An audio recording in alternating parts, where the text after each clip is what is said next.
The elders gave her the shed because it was the worst thing they had to give. No lock on the door, a hole in the roof the size of a wagon wheel, 40 years of dust and dead wasps, and a floor that sagged in the middle like the spine of an old man who had carried too much. They handed the plain woman the key to a building that did not deserve a key, and they told her she could sleep there if she liked, or she could go back to the world she had chosen. Their faces did not move when they said it. She said, "Thank you." That was the part none of them understood. She stood in the yard in her black mourning dress, looked at the rotting shed her own family had offered her as a punishment, and she said, "Thank you," and she meant it. In 3 days, a man in a suit worth more than a season's harvest would stand in that same yard and go white to the lips, because the deed to more than $1 million of Lancaster County farmland had been hidden inside the walls of that shed for the better part of a decade. And the woman they had shamed with it was the only living soul who knew how to read what it said. They had already forgotten her name by the time the funeral supper ended. Mary Glick had grown up on this land. She could still find the loose stone in the lane with her eyes shut, the one every child learned to skip over on the walk to the mailbox. She knew which floorboard in the front room announced you before you announced yourself. She knew the sound the wind made through the north field in October, a long, dry hush, like the land clearing its throat before winter. She had left all of it the autumn she turned 19, and she had not come back until the letter reached her that said her father was in the ground. Not a letter, really. A neighbor's phone call to a lawyer's office in the city passed through 3 hands before it found her desk. Elmer Glick had been buried 2 days by the time she heard. His own daughter, and she had not been told in time to see the coffin. She understood why. That was the cruelty of it. She understood exactly why. When she stepped down from the hired car at the end of the lane, she had not owned a horse in years, and a car in that lane was its own small confession. Her Aunt Verna had come to the door, seen who it was, and closed it again. Not slammed, closed, gentle and final. The way you close a book you have decided not to finish. Her uncle Amos had done the speaking.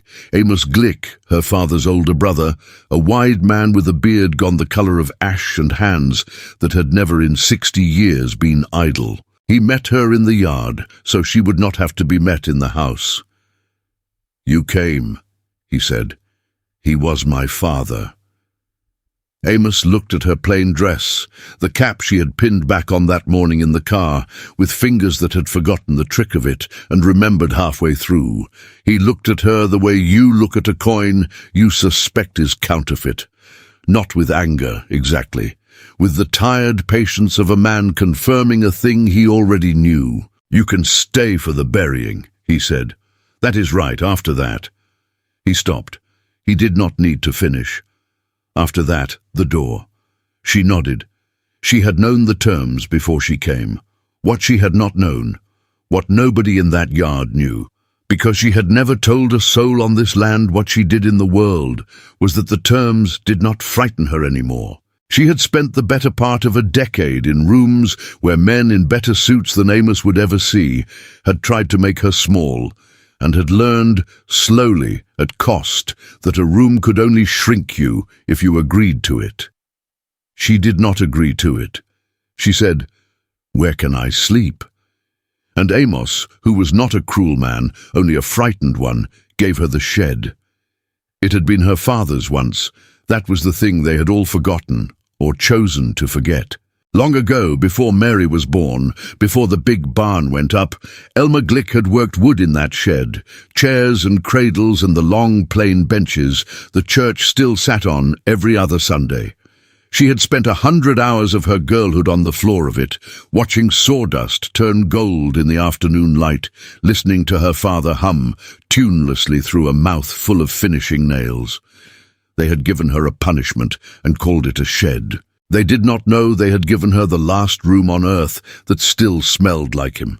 She found the folding rule the first night. She had cleared a corner to lay out her bedroll, dragging aside a broken chair, a coil of rusted fence wire, a crate of jar lids gone orange with age. And there, wedged behind a warped shelf, was her father's carpenter's rule, the wooden folding kind, brass at the joints. Worn pale, where his thumb had opened it 10,000 times. She knew it in the dark by the feel of it. She sat down on the sagging floor with the rule in her lap and did not cry exactly, but something moved in her chest that had been still for a long time. She unfolded it, folded it, unfolded it again. The joints still worked. Of course they did. He had made things to last, her father. That was the whole of his religion.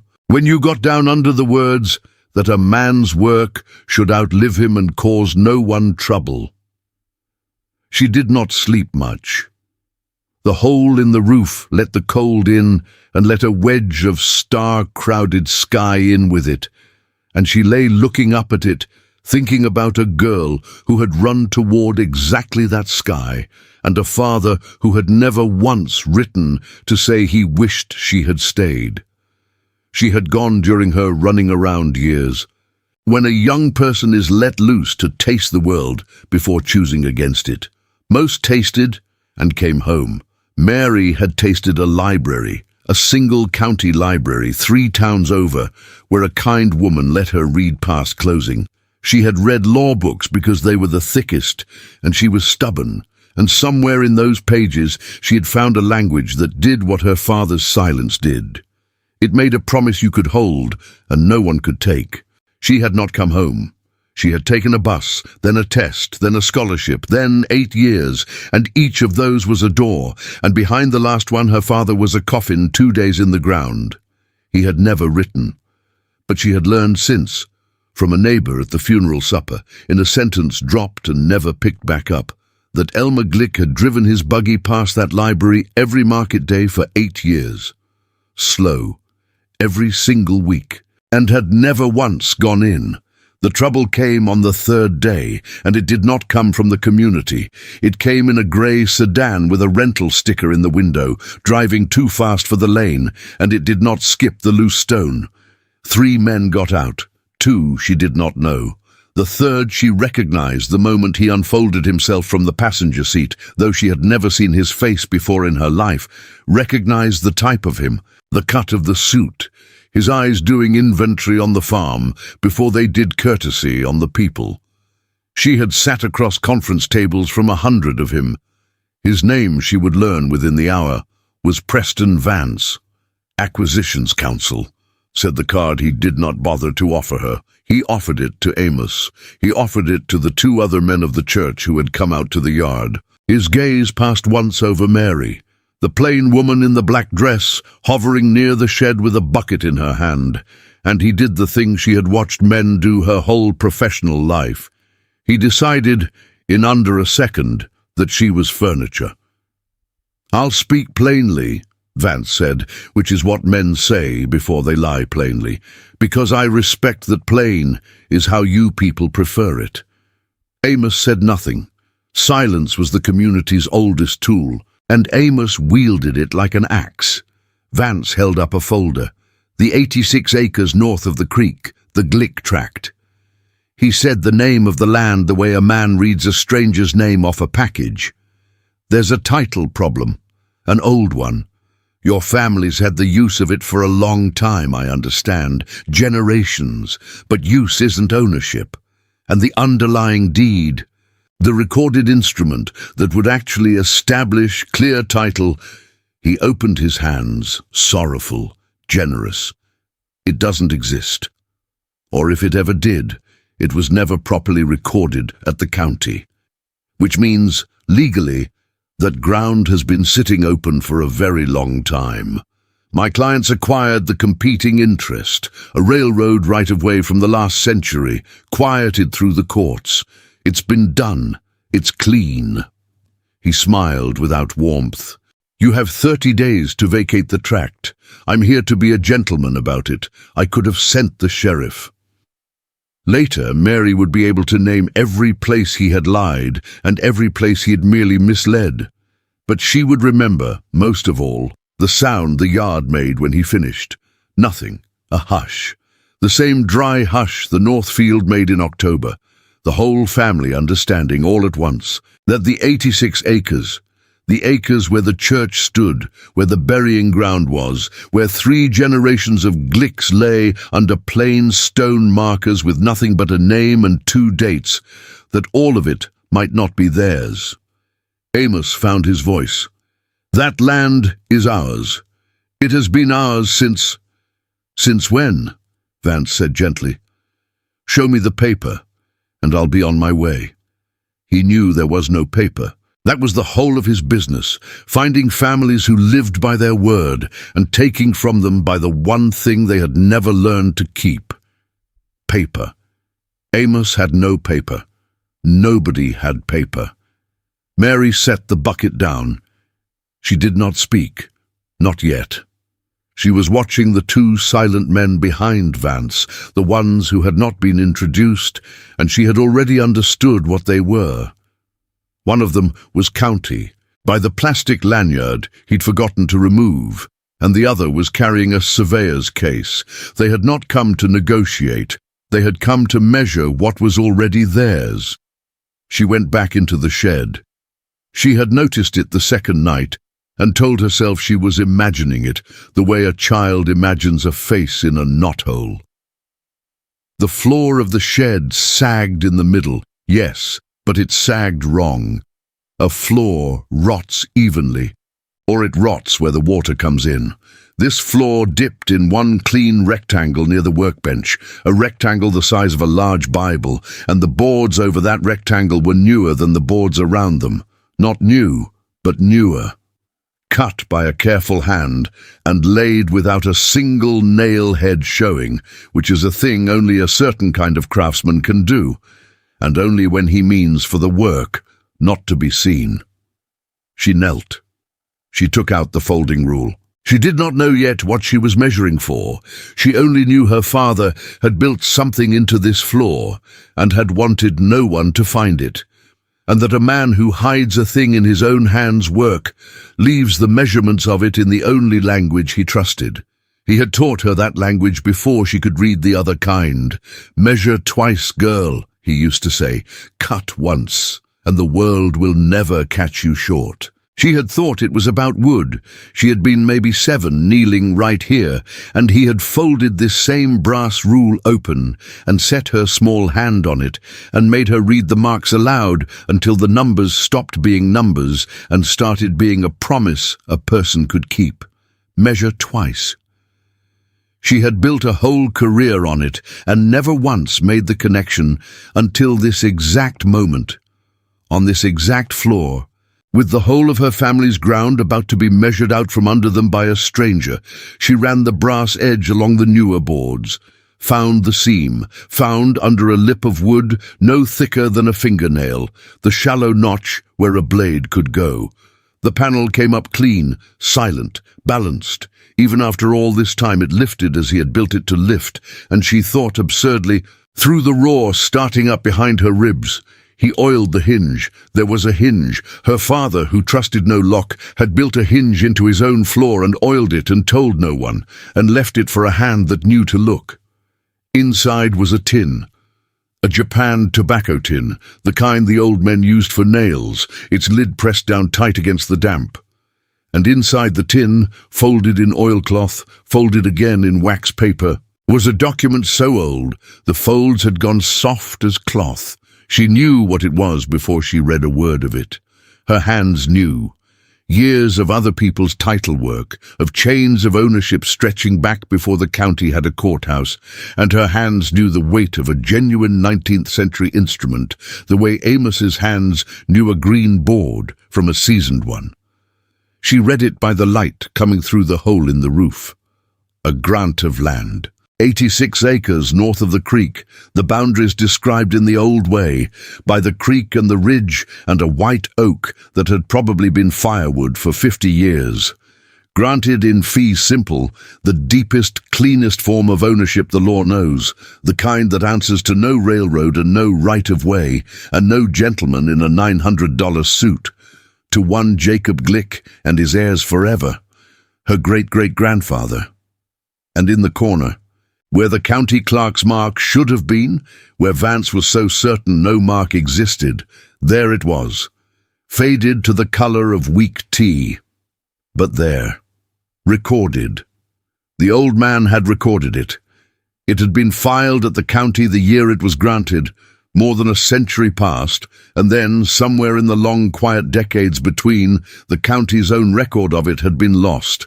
A fire, a flood, a careless clerk. The original had survived because a Glick had done what Glicks did. He had kept his word, and the paper that proved it, safe in his own 2 hands. Her father had found it. Somehow, sometime before he died, Elmer Glick had found the deed his own great-grandfather recorded, and he had understood, in whatever silence he understood things, exactly how much danger it was in and exactly how much it was worth. And he had not taken it to the bishop. He had not taken it to Amos. He had hidden it in the floor of his own shed, under a panel with an oiled hinge, and he had died without telling a living person where it was. Except Mary sat back on her heels in the sawdust light and understood the second thing, the thing that took the breath clean out of her. He had left it for her. Not the bishop, who would have prayed over it and let it be taken, because fighting was the world's way, and the world was not their concern. Not Amos, who could not read a deed if his life sat on it, and whose life did. He had left it in the one room in the world that was only his and hers. He had left it behind a piece of joinery so fine that only someone who had watched him work, who had sat on this floor as a girl and learned that his measurements were his true tongue, would ever think to look. He had built the hiding place for the exact hands that were now holding what it hid. Her whole life she had believed her father died ashamed of her, believed he had watched her go off to the world's schools to learn the world's laws, and had counted it a grief he carried to the grave. He had counted it a hope. He had needed someone who spoke the world's tongue. And when the world came for his family's ground, as some part of him must have known it one day would, the only weapon he had left was a daughter he was not allowed to be proud of out loud. She folded the deed back into its oilcloth. She stood up. Her knees were shaking and her hands were not, and that was exactly the right way around. She walked back out into the yard. Vance was already turning to leave, satisfied as a man is when he has been cruel and called it courtesy. The county man was writing something on a clipboard. The surveyor had a tripod half out of the sedan's trunk. "Mr. Vance." He turned.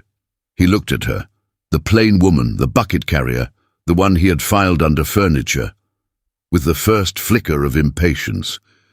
"Ma'am, this really doesn't concern. You said show you the paper." Something in her voice stopped him. Not volume. She had learned long ago that volume was for people who did not expect to be listened to. The flatness, rather. The professional flatness, the courtroom flatness, the sound of a person who has read the document and is no longer asking a question. Amos was staring at her. They all were.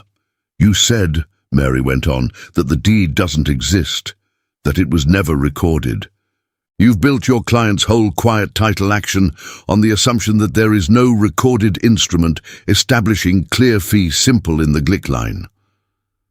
She was not raising her voice, and she was not stopping. "You should have pulled the historical index before you drove out here in a rental car to frighten a family out of their own burying ground. That's a first-year mistake, Mr. Vance. I'd have fired an associate for it." Din. The yard had gone very still. Vance recovered fast. She would give him that. His kind always recovered fast, because the recovery was the whole job. "I don't know who you think you are," he said, and the smile came back, thinner. "But a woman in a bonnet throwing courthouse words around doesn't change a filed action. My client has a court order. You have—" His eyes flicked over her, the dress, the cap, the bucket by her foot. "An opinion." "I have a name," Mary said. Would you like to hear it before you finish that sentence or after? Vance's mouth opened. I'm sorry, who? Mary Glick. She let the plain name sit there a second, the farm name, the name he had already dismissed. Then she gave him the rest of it, the part the card would have said if she had ever handed him one.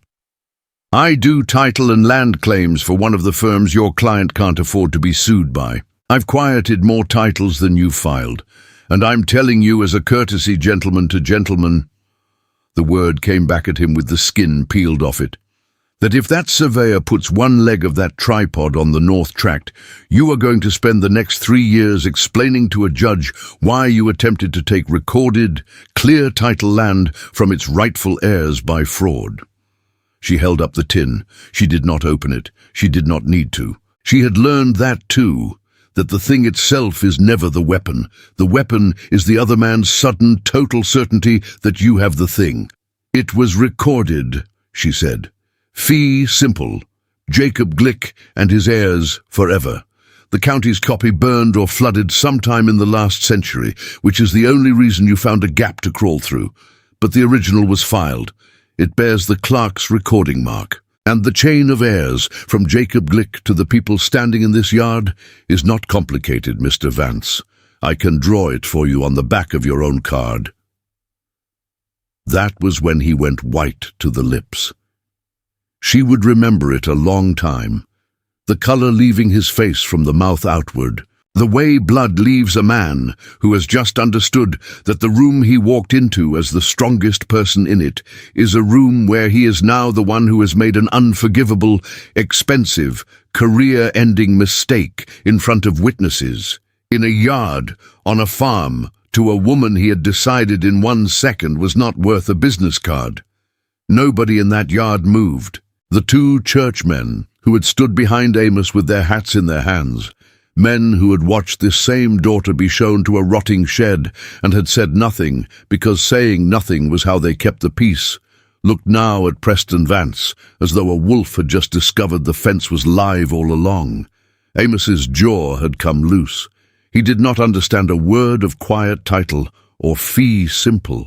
He understood the color of the man's face. He understood that the plain woman his own family had shamed with a broken shed had just, without lifting her voice, taken a stranger in a fine suit and folded him shut like a carpenter's rule.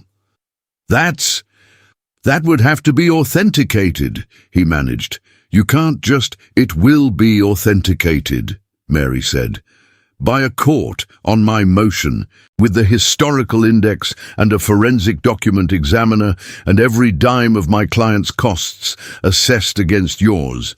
And you will lose. You know you'll lose, because you know exactly how quiet title works, which means you know what a recorded original does to your railroad right-of-way. She almost felt sorry for him. Or you can get in your car. Tell your client the title's clouded, by which you'll mean it's perfectly clear, and clearly not his, and point that rental back at the highway. You won't skip the loose stone this time either, but that's the only thing you'll take off this land. For a moment, nobody moved. Then the county man, who had not signed on for fraud, quietly clicked his pen shut and put the clipboard under his arm. The surveyor pushed the tripod back into the trunk, and Preston Vance, Acquisitions Counsel, looked once around the yard, at the plain men, at the plain woman, at the shed with the hole in its roof, as if he could not, even now, make the pieces fit. Then he got in the car.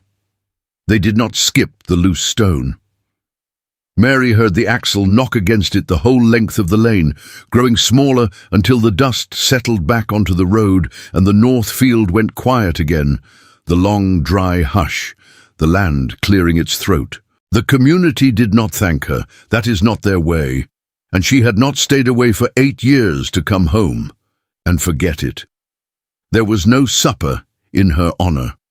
No one stood in the yard and made a speech about the daughter who had gone into the world and come back to save them. That kind of thanks belongs to the world, and the world was not their concern. But something in the yard had changed, and everyone in it felt the change without naming it. Amos came to the shed that evening. He stood in the doorway a long time, the same doorway he had shown her to as a punishment, and his eyes went to the panel in the floor, still open, and to the tin in her hands. "He never said," Amos told her. His voice had gone rough. "Elmer never once said he had it." "He couldn't," Mary said. "You'd have prayed over it and let them take it." Amos did not argue because it was true, and lying was a worse sin than losing a farm. He looked at his brother's folding rule where it lay on the workbench. "He built the hiding place for your hands," Amos said slowly. He was working it out even as he said it, the way a man works out a joint that does not quite fit until suddenly it does. "Not the bishop's, not mine, yours." "Yes, he knew you would come. He knew somebody would have to." Amos was quiet. Then he said the only thing he had it in him to say, which was more than she had expected, and less than her whole life had been asking for. "He was a stubborn man, my brother. Stubborner than the church. Stubborner than me." A pause. "You are his." It was not "I'm sorry." It was not "stay." It was not "we were wrong to close the door." But it was he named you as his, out loud, in the doorway of the shed. And for Amos Glick, that was a sentence he would carry to his own grave for having said. She let it be enough. She had learned that too, somewhere in the 8 years, that you take the thanks a person is able to give, in the language they are able to give it, or you spend your life starving in front of a full table. She stayed 4 more days. She filed nothing yet. There would be time for that, the motion, the historical index, the authentication, all the machinery of the world she had gone away to learn. She did it later, quietly, from the city, and she paid for it herself, and the community never knew the cost of it, and she never told them. Vance's client withdrew the claim within the month. The 86 acres north of the creek stayed with the people who had buried 3 generations in it, and the burying ground stayed where it was, and no tripod ever touched it. But those 4 days she did not spend on law. She spent them fixing the roof. She climbed up on the sagging shed with a bundle of cedar shakes she bought with her own money from a mill 2 townships over, and she patched the hole the size of a wagon wheel, and it took her longer than it would have taken her father because her hands had forgotten some things and had to be reminded. Amos brought her the ladder.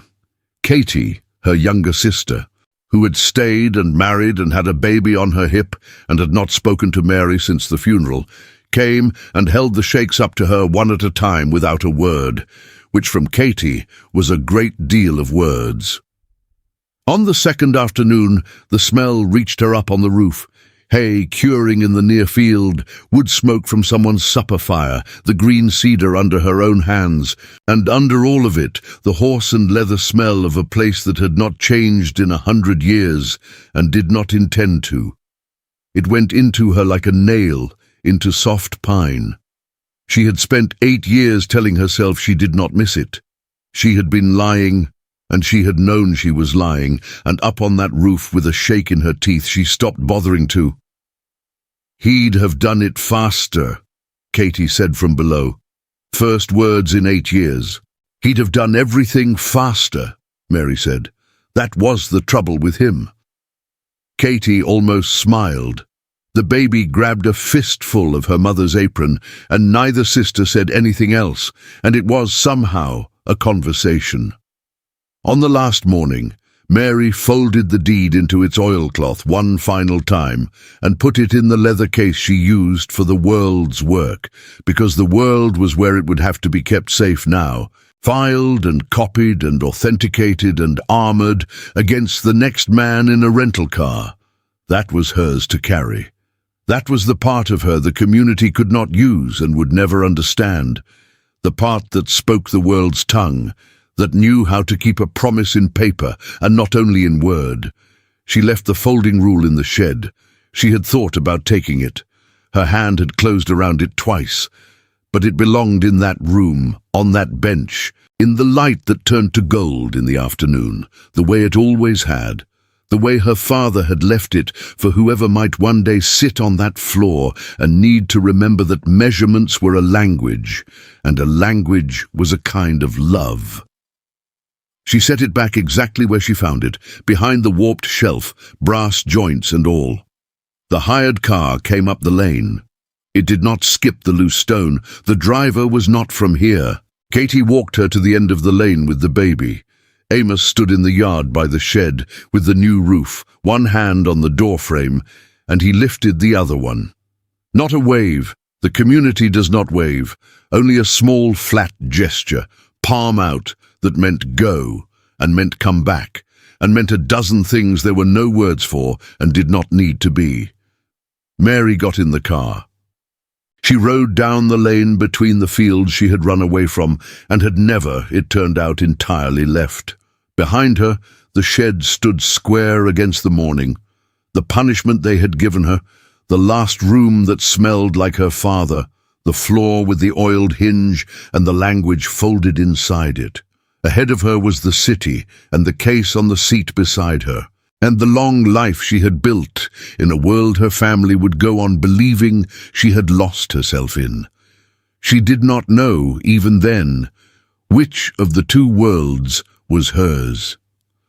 She had a father who had spoken to her only once in the last 8 years of his life, and he had done it in a hidden flaw in the tongue of a carpenter, and it had said everything. She had a farm that was safe because she had gone away, and a family that could love her only in the doorway, sideways, in gestures with no words. She had a leather case that held 100 years of a promise, and behind her, on a workbench, in a shed with a new roof, a wooden rule folded shut, waiting for a hand that knew how to open it. She looked back once.